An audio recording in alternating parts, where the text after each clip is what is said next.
ជ្រៅទៅហើយមិនគេងឡើយរងចាំឆាតគេក៏បានដឹងដែរទង្វើគេលែងដូចពីមុនគេលួចតាក់ទងអ្នកថ្មី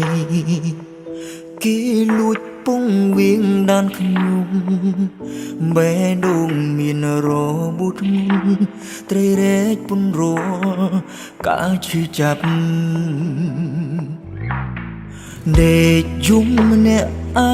ងចិត្តវងវែងគេលែងខ្វល់ខ្វាយយំឬរីករាយគេមិនខ្វល់ទោះបីខ្ញុំស្លាប់គេស្អាតមានជម្រើសច្រើនឯខ្ញុំបានត្រឹមឈឺចាប់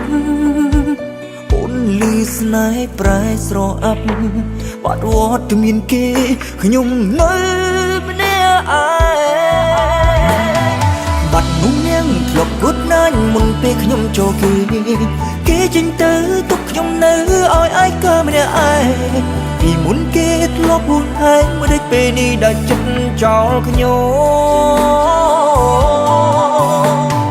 បាត់មនុស្សម្នាក់ដែលស្និទ្ធស្នាលធ្លាប់ឈឺឆ្អាលរាល់ថ្ងៃ